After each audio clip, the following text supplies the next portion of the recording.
Bismillahirrahmanirrahim. Assalamualaikum warahmatullahi wabarakatuh. Alhamdulillah wassalatu wassalamu ala rasulillah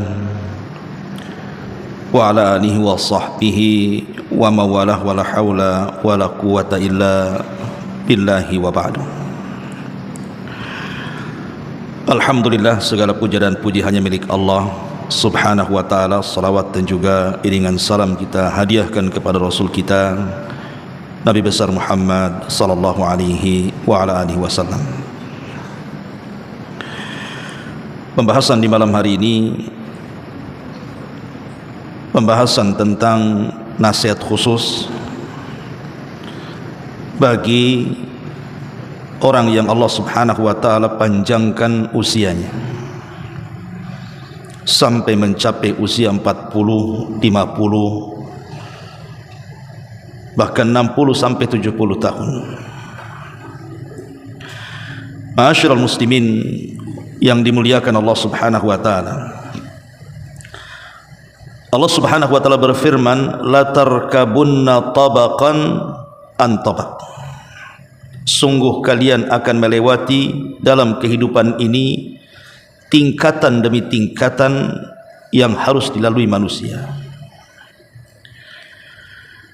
Artinya manusia itu ketika hidup itu ada proses yang berjalan.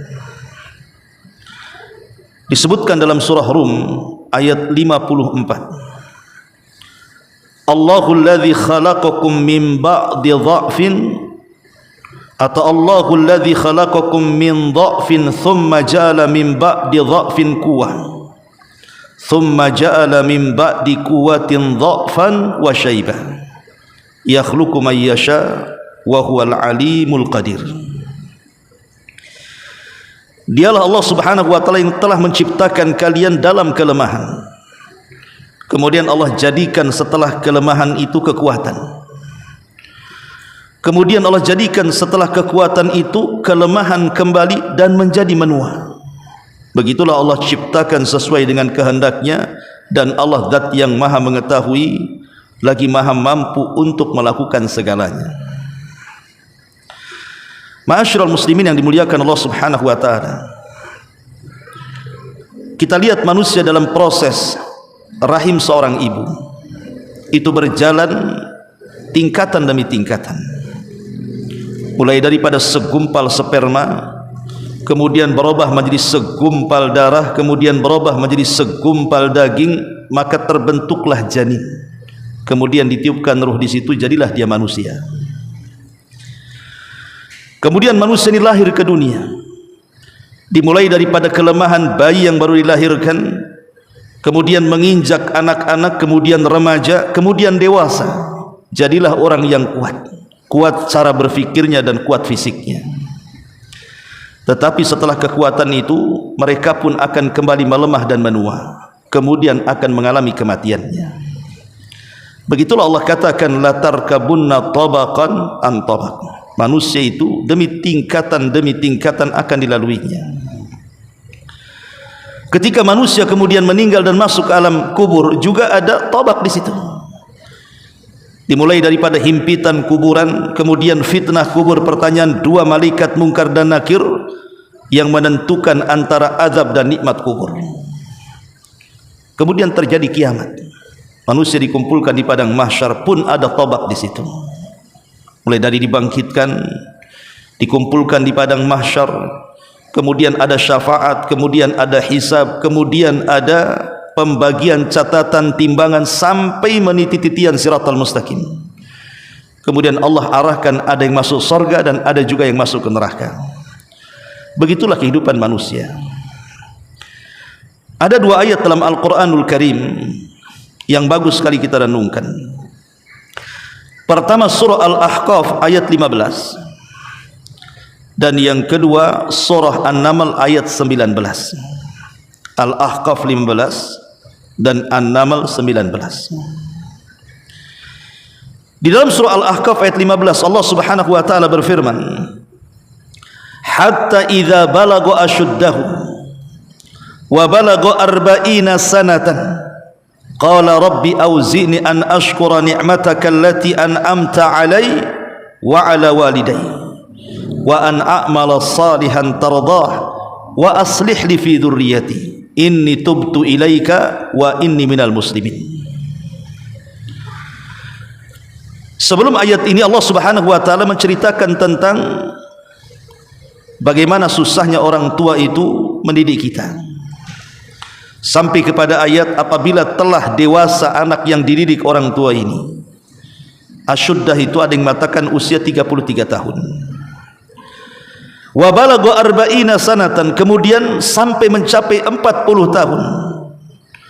Qala, maka dia pun kemudian berdoa kepada Allah, Rabbi auzi'ni an ashkura ni'mataka allati an'amta 'alai wa 'ala walidayya. Ya Rabb, anugerahkan kepadaku petunjuk agar aku bisa mensyukuri nikmat-Mu yang telah Engkau berikan nikmat kepadaku dan nikmat kedua orang tuaku. Kemudian kata Allah Subhanahu wa taala, wa an a'mala salihan tardah, dan agar Engkau memberikan taufik kepadaku agar aku bisa beramal yang bisa menjadikan Kau ridha dengan amalanku itu. Wa aslih li fi dzurriyyati, kemudian perbaikilah aku dan juga anak keturunanku. Inni tubtu ilaika, aku bertobat kepadamu, wa inni minal muslimin, dan aku termasuk orang-orang yang berserah diri. Kemudian Allah Subhanahu wa taala berfirman di dalam surah An-Naml ayat 19-nya menceritakan tentang kisah Nabi Allah Sulaiman. Ketika Sulaiman berada di puncak-puncak kekuatannya dan kekuasaannya, macam-macam mukjizat Allah berikan kepada dia, mulai dari menundukkan binatang sampai kepada awan dan angin. Apa kata Sulaiman? Qala rabbi auzi'ni an ashkura ni'mataka allati an'amta 'alai wa 'ala walidayya wa an a'mala salihan tardah wa adkhilni bi rahmatika fi ibadika salihin. Kata Nabi Allah Sulaiman alaihi salam, ya Allah, anugerahkan kepadaku petunjuk agar aku bisa mensyukuri nikmat-Mu yang telah Kau anugerahkan kepadaku dan kepada kedua orang tuaku, dan agar aku bisa beramal saleh yang Kau ridhai, dan masukkan aku dengan rahmat-Mu dari golongan hamba-hamba-Mu yang saleh. Perhatikan dua ayat ini, bagus sekali untuk kita simak dan kita kupas. Dua ayat ini nasihat kepada orang yang usianya sudah 40 tahun ke atas. Artinya kalau di usia 40 tahun saja sudah terkhitab dengan ayat ini, berarti usia 50, 60, 70 tahun harus lebih lagi terkhitab dengan dua ayat ini. Karena dua ayat ini kalau kita rangkum ada 7 perkara yang merupakan amalan-amalan yang harus dilakukan orang yang sampai usianya 40 tahun ke atas. Yang pertama, tentu sebagian para ulama mengatakan bahwa doa ini harus sering dibaca. Bagi antum yang usianya sudah kepala 4, banyak-banyaklah berdoa dengan doa yang warid dari Quran ini.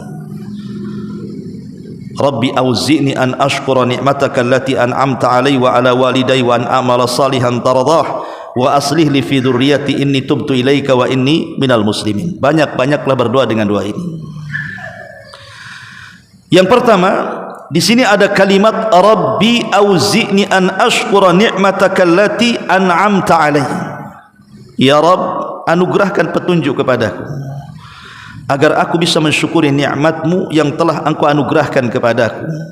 Maka di usia 40 tahun ke atas harus pandai-pandai bersyukur. Di mana Allah Subhanahu wa taala sudah memberikan usia separuh lebih. Karena kalau usia 40 tahun itu artinya yang berlalu itu lebih lama dibandingkan yang akan dilalui. Kalau melirik kepada hadis Nabi sallallahu alaihi wasallam, a'maru ummati bainas sittina wa sab'in, bahwa usia umatku kata Rasul berkisar 60 sampai 70. Artinya kalau di usia 40 tahun berarti yang dijalani sudah lebih lama dibandingkan yang akan dihadapi. Karena kalau seandainya di usia 40 tahun kemudian di usia 60 tahun dia meninggal, berarti hanya 20 tahun saja sisanya kan, atau paling lama 30 tahun lah di usia 70 tahun berdasarkan hadis Nabi.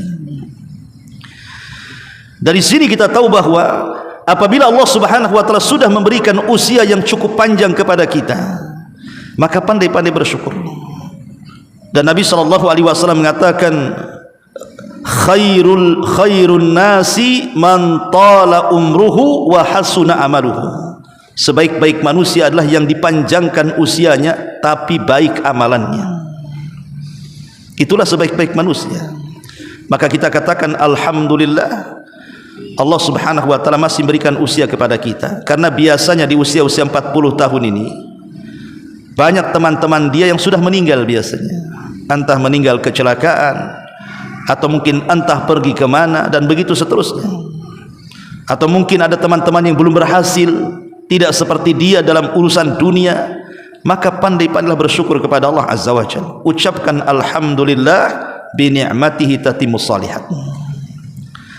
Tapi apakah cukup mengucapkan alhamdulillah saja? Tidak. Mensyukuri nikmat di usia 40 tahun itu artinya dia harus mampu menjaga nikmat yang Allah anugerahkan kepadanya. Kenapa? Karena di usia 40 tahun itu biasanya nikmat Allah itu sudah mulai dikurangi sedikit demi sedikit. Walaupun usia 40 tahun itu adalah puncak dari pemahaman manusia, puncak dari akal manusia, puncak kekuatan manusia, dan hampir secara keseluruhan nikmat Allah itu Allah sudah anugerahkan di usia 40 tahun itu. Rata-rata usia 40 tahun sudah berkeluarga, rata-rata usia 40 tahun sudah punya anak, rata-rata usia 40 tahun sudah punya tempat tinggal walaupun kontrak, rata-rata usia 40 tahun biasanya sudah menjadi orang-orang besar, menjadi manajer, menjadi bos, punya perusahaan, punya usaha, dan begitu seterusnya. Rata-rata di usia 40 tahun itu jadi pejabat, jadi ini, jadi itu. Tepat. Tapi di sisi lain ingat, dimulai usia 40 tahun juga nikmat Allah itu sudah mulai dikurangi itu. Mata sudah mulai tidak tajam lagi, mulai rabun berkaca-kaca, mulai rabun jarak jauh, gak nampak, kecuali nengok duit lah mungkin ya, agak sedikit cerah gitu ya. Telinga pun mendengar sudah mulai agak budak. Belum lagi kemudian kesehatan sudah mulai dikurangi itu. Usia 40 tahun itu kenikmatan mulai digerogoti kan, kesehatan sudah mulai dikurangi itu. Mulai asam urat, darah tinggi, kolesterol, sampai tidak mau medical check up. Takut Ustaz saya katanya, kalau saya medical check up ketahuan sini gudang penyakit katanya. Dari sini menunjukkan bahwa di usia 40 tahun itu kenikmatan sudah mulai berkurang. Makanya kenikmatan yang ada pada badan kita jaga baik-baik, karena perjalanan kita itu tidak jauh lagi. Jangan sampai nikmat mata dipandangkan ke yang diharamkan, nikmat telinga diperdengarkan kepada yang diharamkan, kaki dan tangan dilangkahkan pula ke tempat-tempat yang diharamkan. Maka jaga nikmat itu supaya kita bisa bersyukur akan nikmat Allah Subhanahu wa taala. Ini yang pertama. Yang kedua, di sini Allah Subhanahu wa taala mengatakan, Rabbi auzini an ashkura ni'mataka allati an'amta 'alai wa 'ala walidayya. Yang kedua, bersyukurlah kepada Allah bagi antum yang masih punya orang tua yang masih hidup. Bersyukur kepada Allah. Karena biasanya kalau usia 40 tahun kita ini berarti orang tua kita lebih tua dibandingkan kita. Kalau seandainya usia orang tua kita menikah di usia 30 tahun dia menikah, kemudian punya anak, dan kita usianya 40 tahun, berarti orang tua kita sudah 70 tahun tuh. Artinya orang tua kita sudah menua. Bersyukur kepada Allah Azza wa Jalla. Kalau seandainya Allah takdirkan di usia ini orang tua kita masih hidup, adalah kesempatan kita ini untuk berbuat baik di sisa-sisa umur kita dan mereka. Karena kalau usia 40 tahun mereka sendiri orang tua sudah tidak lama lagi akan meninggalkan anaknya tuh. Lah di usia-usia yang tidak lama lagi orang tua itu ada kesempatan kita untuk berbuat baik kepada mereka sebelum mereka meninggalkan kita. Karena betapa banyak anak yang menyesal ketika orang tuanya sudah tiada, baru dia menangis. Untuk apa tangisan itu? Ketika orang tua hidup, kemana saja engkau? Ya. Maka yang kedua, amalan usia 40 tahun itu berbuat baiklah kepada kedua orang tua. Kenapa? Karena biasanya di usia 40 tahun disibukkan dengan keluarga, anak dan istrinya, disibukkan dengan usaha dan bisnisnya, disibukkan dengan hubungan dia dan relasinya, dengan teman-temannya, sehingga tak jarang orang itu dilupakan birrul walidain dengan orang tuanya. Karena usia 40 tahun itu sibuk-sibuknya orang tuh. Jangan sampai kemudian keluarga kita, pekerjaan kita, relasi kita, teman-teman kita menyibukkan kita untuk tidak berbuat baik kepada orang tua yang hanya bisa dihitung sisa umurnya tuh. Makanya Allah ingatkan di sini, wa ala walidai. Ini yang kedua. Kemudian yang ketiga Allah mengatakan wa an a'mala salihan tardah. Dan agar aku bisa beramal saleh yang kau ridhai ya Allah. Artinya di usia 40 tahun harus banyak-banyak beramal. Al-Imam Malik rahimahullahu ta'ala, beliau mengatakan, sebagaimana nukilkan Al-Imam Al-Qurtubi dalam tafsirnya, apa kata Imam Malik? Adraktu ahlal ilmi bi biladina hadha wa hum yatlubuna ad-dunya wal ilma wa yukhalituna an-nasa hatta ya'tiyahum li ahadihim arba'una sanatan fa idza atat alaihim i'tazalu an-nasa washtaghalu bil ibadati hatta ya'tiyahumul maut. Apa kata Imam Malik rahimahullahu taala? Aku mendapatkan para ulama di negeri kami ini, kata Imam Malik, maksudnya di Madinah, karena Imam Malik tinggal di Madinah. Mereka sibuk mengejar dunia dan juga sibuk mengejar ilmu dan sibuk membangun relasi dengan manusia, sampai ketika salah seorang di antara mereka usianya mencapai 40 tahun, mulailah sedikit demi sedikit mereka meninggalkan manusia, kemudian menyibukkan dengan ibadah sampai datang kematian kepada mereka. Begitulah ulama salaf. Mereka tahu bahwa kalau usia 40 tahun itu sudah ada sinyal di situ. Maka disebutkan juga oleh para ulama, di antaranya Imam Ibnul Qayyim rahimahullahu taala mengatakan, idza balagar rajulu arba'ina sanatan nadahu munadin minas sama danar rahil fa'id zadan, kata Imam Ibnul Qayyim dalam kitabnya Rawdatul Uqala. Imam Ibnul Qayyim mengatakan, apabila seseorang sudah sampai 40 tahun, maka yang di langit itu sudah mulai memanggil-manggil kita. Danar rahil, telah dekatlah kalian akan meninggalkan dunia. Fa'id bizadan, maka persiapkan bekal terbaikmu. Jadi usia-usia 40 tahun itu sudah ada panggilan sebenarnya. Salah satu panggilannya adalah biasanya uban yang mulai tumbuh di kepala itu sudah panggilan tuh. Kalau sudah ngaca, kok nampak ada 1-2 uban, berarti sudah ada panggilan itu. Yang tadinya kita bisa lari 5 kilo itu ya mungkin ngos-ngosan sesaat, kemudian stabil berikutnya. Ini tidak, jangankan lagi 5 kilo, 100 meter saja semput. Nah ini sudah panggilan nih. Kenapa 100 kilo kok semput saya? Udah mulai dipanggil tuh. Badan sudah mulai remak sana sini. Itu panggilan semuanya sebenarnya. Makanya kenapa kemudian dikatakan oleh Masruq ini seorang alim min ulama salaf, beliau mengatakan, idza balagat arba'ina fakhudh hidraka. Kalau usiamu sudah sampai 40 tahun, hati-hati. Disuruh hati-hati kita, karena kita ini sudah OTW masalahnya. Ma'asyiral muslimin yang dimuliakan Allah Azza wa Jalla. Maka yang ketiga adalah perbanyak amal saleh. Sampai-sampai disebutkan para ulama, kalau di usia 40 tahun orang tidak sadar, belum mampu untuk hijrah, maka akan susah mendapatkan taufik umur setelahnya. Susah dia.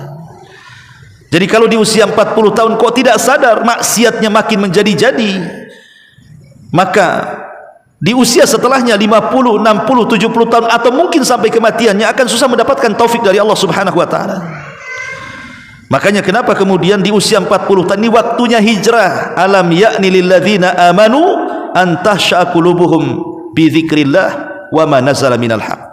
Tidakkah sampai kepada kalian waktu yang sudah mencapai usia itu untuk kembali mengingat Allah Subhanahu wa taala? Kata ahli tafsir, ayat ini khitab kepada usia 40 sampai 60 tahun. Ma'asyiral muslimin yang dimuliakan Allah Azza wa Jalla, maka jangan sia-siakan waktu. Karena begini ikhwan, Waktu yang lewat dari diri kita itu tidak lepas daripada 4. Waktu yang lewat dari diri kita itu tidak lepas daripada 4. Yang pertama, kita tidak bisa memanfaatkan dalam waktu ini tidak dunia kita, tidak akhirat kita. Sia-sia.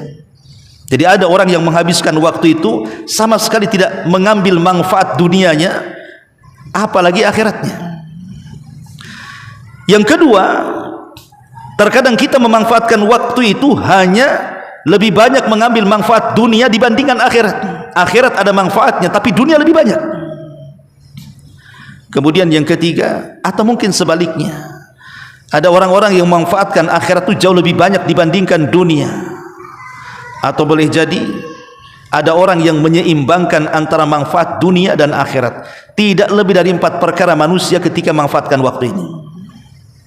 Saya ulang, yang pertama boleh jadi tidak mengambil manfaat dunia akhirat. Kalau yang seperti ini tinggalkan, ini sia-sia hidup kita ini.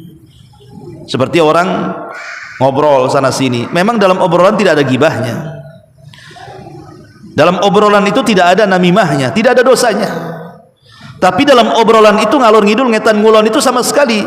Bisnis ya tidak, ngobrolkan usaha ya tidak, bicarakan Islam ya tidak, hanya ngobrol gitu saja.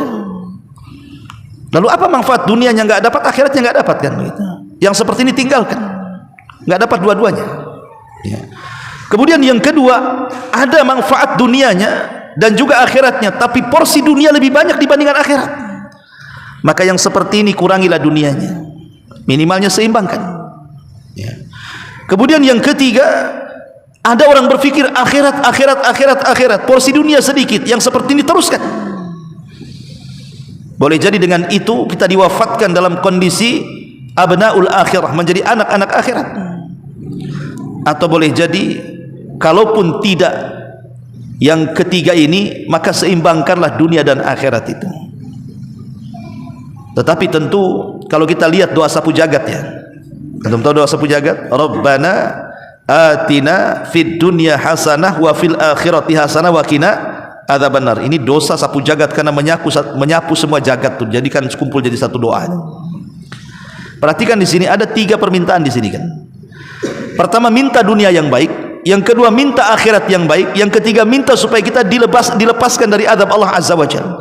Berarti dunia sepertiga, akhirat 2/3 di sini. Rabbana atina fid dunya hasanah, ini permintaan dunia. Wa fil akhirati hasanah, ini permintaan akhirat. Wa qina adzabannar, ini permintaan akhirat juga.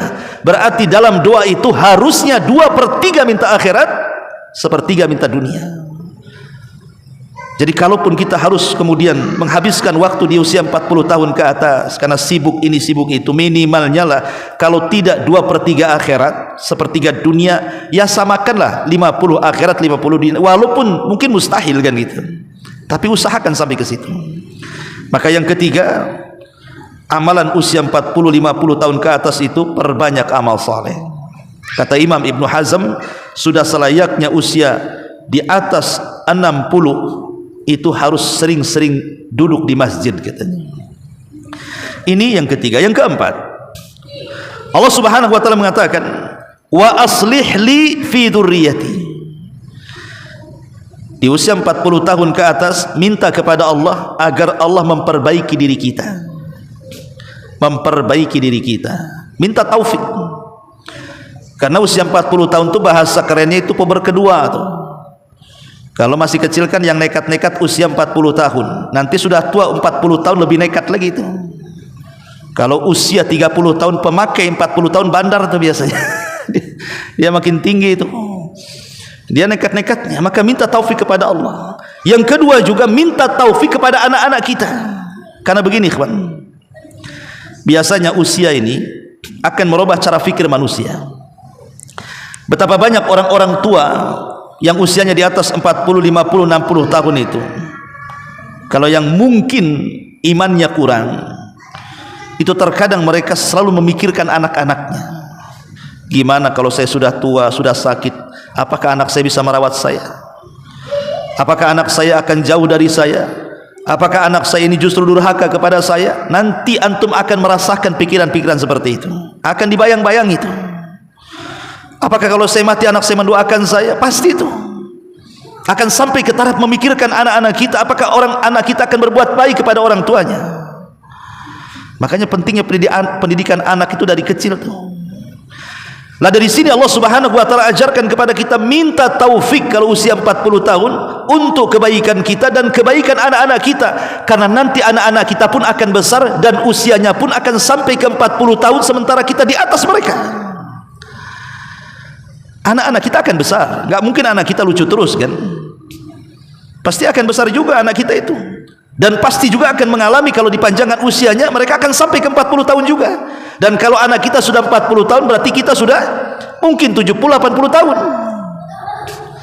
Artinya minta kepada Allah Azza wa Jalla supaya anak-anak kita diberikan taufik, supaya ketika kita sudah tua anak kita itu anak-anak yang bisa birrul walidain, berbakti dengan orang tua. Minta kepada Allah. Karena tak jarang orang tua harapannya anak itu menjadi anak yang soleh dan soleha.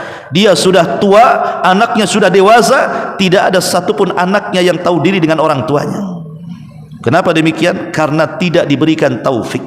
Maka minta taufik kepada Allah ya. Ini amalan yang keempat.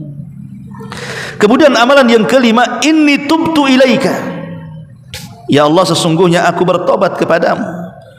Maka usia 40 tahun, 50, 60, 70 tahun perbanyak tobat.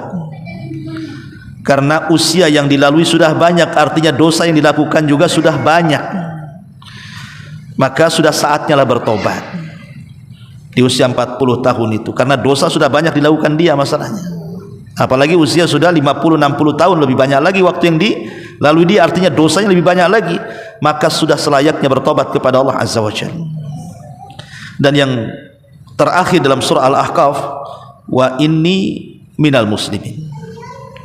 Dan kalau sudah tua minta kepada Allah agar jangan diwafatkan kecuali dalam kondisi Islam. Ya ayyuhalladzina amanu taqullaha haqqa tuqatih wa la tamutunna illa wa antum muslimun. Minta kepada Allah jangan diwafatkan dalam kondisi di luar Islam. Makanya Nabi Yusuf doanya apa? Tawaffani musliman wa alhiqni bisalihin. Ya Allah, wafatkan aku dalam kondisi muslim dan libatkan aku termasuk hamba-hambamu yang saleh. Minta kepada Allah agar kita husnul khatimah. Kemudian yang nomor 7 ditambah dalam surah An-Naml-nya, di mana Nabi Sulaiman itu kan ketika itu berada di puncak-puncaknya, puncak-puncak kekuasaan. Nabi Sulaiman mengatakan, Rabbi auzini an ashkura ni'mataka allati an'amta alai wa ala walidai wa an a'mala salihan tardah. Di sini syahidnya, wa adkhilni bi rahmatika min ibadika salihin. Wa adkhilni bi rahmatika fi ibadika salihin. Dan yang terakhir, mintalah rahmat dari Allah. Minta kasih sayang Allah. Karena orang masuk surga itu bukan karena amalannya. Orang masuk surga itu karena rahmat Allah Azza wa Jalla. Ada anak muda dari Bani Israel, tidak pernah bermaksiat dalam hidupnya. Kemudian diberdirikan di depan pintu surga. Kemudian Allah katakan, udkhul bi rahmati, masuklah dengan rahmatku. Kata anak muda ini, ya Rabb, aku ini tidak pernah melakukan maksiat di dunia. Kalau aku pernah melakukan maksiat kemudian bertobat, kemudian kau berikan rahmatmu kepadaku, ya wajar aku masuk surga dengan rahmatmu. Lah aku tidak pernah berbuat dosa, kenapa harus masuk surga dengan rahmatmu? Masukkan aku dengan amalanku, katanya. Kata Allah, baik, kalau gitu hitung amalanmu. Akhirnya dihitung-hitung amalannya, rupanya tidak sebanding dengan satu nikmat Allah yang Allah anugerahkan kepadanya berupa penglihatan kedua matanya. Maka karena dia takut tidak akan masuk surga dengan amalannya, dia pun mengatakan, kalau begitu ya Rabb, adkhilni bi rahmatika, masukkan aku dengan rahmatmu. Maka minta kepada Allah rahmat sebanyak-banyaknya, agar kalau kita diwafatkan sebagai muslim, kemudian Allah juga masukkan kita ke dalam surga dengan rahmat Allah Subhanahu wa ta'ala. Inilah 7 amalan berdasarkan nas Al-Quran dalam surah Al-Ahqaf 15 dan surah An-Naml 19. Ma'asyiral muslimin yang dimuliakan Allah Subhanahu wa ta'ala, secara umum usia 40 tahun ke atas itu, ikhwan, dia adalah usia memang kalau bahasa para ulama itu takmilatul aqli wal fahmi wal badani wal jasad. Jadi ketika usia 40 tahun itu biasanya itu sempurnanya akal, pemahaman, badan dan jasad manusia. Makanya kalau kita lihat Nabi kita Muhammad SAW diangkat menjadi Nabi di usia berapa? 40. Allah sanggup mengangkat Rasul itu di usia 20 tahun kan, biar panjanglah dakwahnya. Tapi tidak dilakukan oleh Allah Subhanahu wa ta'ala. Justru Allah menunggu Rasul kita sampai di usia 40 tahun, sehingga Rasul sampai mengatakan ma min nabiyyin, tidak ada satupun nabi kecuali diutus di usia 40 tahun. Kenapa, ada apa usia 40 tahun ini? Ya tadi, karena disitulah kata ulama tafsir ketika menjelaskan surah Al-Ahqaf 15 tadi, karena di usia inilah akal manusia sudah mulai istiqrar, tidak akan berubah. Usia 40 tahun sudah punya sikap biasanya, sudah punya pendapat, sudah punya sikap, kemudian juga emosinya juga sudah mulai menurun, banyak ide-ide dan hal-hal yang kreatif, sehingga usia-usia 40 tahun itu usia-usia produktifnya manusia. Makanya kemudian kenapa khitab Al-Quran ini di usia 40 tahun ke atas? Karena usia-usia seperti ini ya memang seperti itu. Walaupun di satu sisi, sekali lagi, usia-usia seperti ini memang disibukkan dengan berbagai macam masalah. Makanya ada nasihat tambahan, jauhi maksiat. Kalau sudah usia 40 tahun, jauhi maksiat. Yang kedua, jauhi begadang. Usia 40 tahun itu jauhi begadang. Jangan suka begadang, karena ada lagunya tuh. Jadi kenapa demikian? Karena biasanya usia 40 tahun kalau sudah begadang di luar rumah, itu bahaya. Kita tahu kekuatan maksiat itu menguat di malam hari dan melemah di siang hari. Makanya sampai Allah ajarkan kepada kita satu surat perlindungan.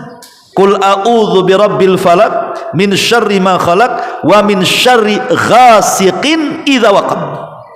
Dan aku berlindung dari keburukan malam apabila menutup siang.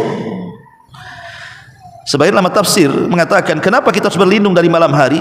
Karena malam hari itu waktu di mana tala'ubus syaitan, setan sedang bermain-main dengan kita tuh. Itu waktu-waktunya menguat kejahatan. Yang siangnya tidak ada niat maksiat, malamnya ada niat maksiat. Siangnya nggak kepikiran soal maksiat itu, tapi kalau sudah begadang di atas umpamanya jam 11, 12 mulai terpikiran tuh maksiat kepada Allah Azza wa Jalla. Ya, karena kekuatan setan menguat di situ. Pikiran-pikiran maksiat itu di malam hari. Makanya lihat maksiat dan kejahatan itu banyak di malam hari kan. Kita lihat lokalisasi perzinahan, diskotik, mabok-mabokan, orang mencuri, orang merampok, melakukan kejahatan, bahkan dukun-dukun beraksi pun tengah malam tuh. Ya. Jadi memang menguat di malam hari itu. Maka kalau sudah usia sudah tua lah sudah. Masalahnya kenyataannya justru yang banyak begadang itu yang sudah tua-tua tuh. Maka kurangilah begadang itu orang tua itu. Kecuali kalau begadangnya memang ada manfaatnya, mungkin tidak akhirat ya dunianya lah kan itu.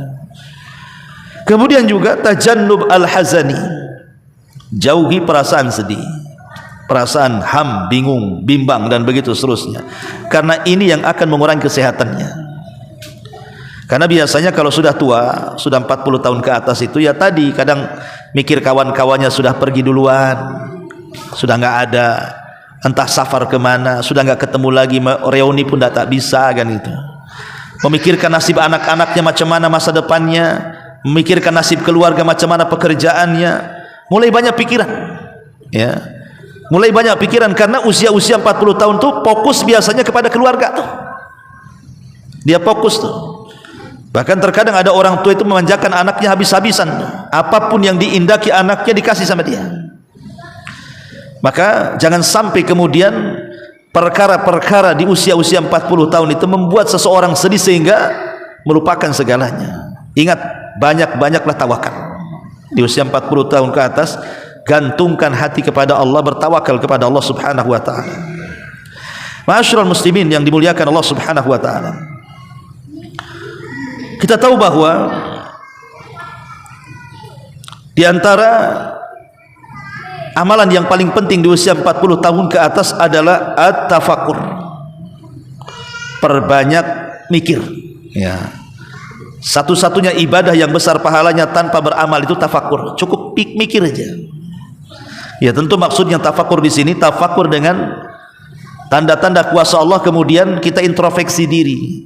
Apakah saya sudah usia tua ini lebih baik kondisinya atau lebih jahat? Jadi maksudnya tafakur di sini supaya kita ini meningkat ibadahnya. Ya, bukan tafakur di sini maksudnya ingat kalau sudah tua dekat mati akhirnya kemudian putus asa, enggak. Jadi mikir bahwa nikmat yang Allah anugerahkan itu sudah banyak kepada kita, maka dari situlah kemudian lahir syukur nikmat, dan lebih daripada itu sudah mulai mikir akhirat. Ya, jadi usia 40 tahun harusnya sudah mulai memikirkan akhirat. Macam mana caranya saya selamat di akhirat? Makanya di usia ini harus sudah banyak-banyak beramal, karena usia 40 tahun 2/3 usia sudah dilalui, dia tinggal sepertiganya yang dilewatinya. Dan yang terakhir tentunya ada hadis. Memang hadis ini tidak sahih sebagaimana dinyatakan Imam Ibnu Jauzi, tetapi maknanya sahih. Apa kata Nabi sallallahu alaihi wasallam? Man ata alaihi arba'una sanatan falam yaghlib khairuhu syarrahu falyatajahhaz ilan nar, katanya. Kata Nabi SAW, barang siapa yang usianya sudah 40 tahun ke atas kok kebaikannya tidak mengalahkan keburukannya, maka sudah disiapkan tempat duduknya di neraka. Memang hadisnya lemah secara lafaz, tapi sebenarnya para ulama mengatakan maknanya sahih. Sebab usia-usia 40 tahun ini kalau tidak bisa mengalahkan kejahatannya dari kebaikan yang dilakukannya, maka dia akan terus jahat. Taufik akan sulit menerpa dia. Tapi kalau sudah memikirkan akhirat, sudah mulai sadar gitu ya, biasanya hidayah itu terus menyapa dia sampai pada waktunya Allah tutup kehidupannya dengan taufik dari Allah Subhanahu wa taala. Maka satu kisah menarik dari Qadhi Iyad rahimahullahu taala, atau dikenal dengan Fudail Ibn Iyad rahimahullahu taala. Jadi Fudail Ibn Iyad ini satu hari berjumpa dengan seorang kakek yang usianya 60 tahun. Kemudian kata Qadhi Iyad, "Kam umruka ya fulan?" Berapa sih usiamu hai fulan? Maka sang kakek mengatakan, "Situna sanatan." Usiaku 60 tahun. Kata Fudail, "Oh, kalau begitu engkau sudah jauh berjalan dan sebentar lagi engkau akan sampai di tujuan." Maka orang tua ini mengatakan, "Tentu ya Imam, inna lillahi wa inna ilaihi rajiun." Bukankah kita datang dari Allah dan akan kembali kepada Allah? Maka Fudail Ibn Iyad mengatakan, "Ya fulan, engkau tahu makna inna lillahi wa inna ilaihi rajiun?" Maka kata sang kakek mengatakan, "La ya Imam, idzan fassir lana." Tidak. Kalau begitu tafsirkan apa yang dimaksud inna lillahi wa inna ilaihi rajiun itu. Maka Qadhi Iyad atau Fudail Ibn Iyad rahimahullahu taala mengatakan, makna inna lillah ay innana lillahi abdun. Makna inna lillah, bahwa kita ini datang dari Allah, maksudnya kita ini adalah hamba bagi Allah. Wa inna ilaihi rajiun, dan kita akan kembali kepada Allah. Maknanya penghambaan kita ini akan mas'ul, ditanya di hadapan Allah Subhanahu wa taala. Berarti kalau kita tahu kita ini hamba dan kehambaan kita akan ditanya oleh Allah Subhanahu wa taala, maka persiapkan jawabannya. Maka sang kakek mengatakan, "Ya Imam, kalau begitu macam mana cara meringankan jawabannya supaya aku selamat?" Apa kata Fudail Ibn Iyad atau Qadhi Iyad? Dia mengatakan, "Ahsin fima baqi yughfar laka fima baqi wa fima madha." Perbaiki sisa hidup, maka Allah akan ampuni segala dosa yang sedang kau lakukan dan dosa yang telah engkau lalui. Perbaiki yang ada ini. Maka kalau Allah Subhanahu wa taala berikan usia sampai 40 tahun, 50, 60, 70 tahun lah, sisa-sisa usia ini perbaiki supaya bisa mengampuni dosa-dosa yang pernah kita lalui sebelum usia 40 tahun itu maksudnya begitu. Maka itulah caranya kita meringankan hisab di hadapan Allah Subhanahu wa taala. Wallahu a'lam bishawab. Mudah-mudahan ada manfaatnya. Subhanaka wa bihamdika asyhadu an la ilaha illa anta astaghfiruka wa atubu ilaik. Allahu ta'ala. Assalamualaikum warahmatullahi wabarakatuh.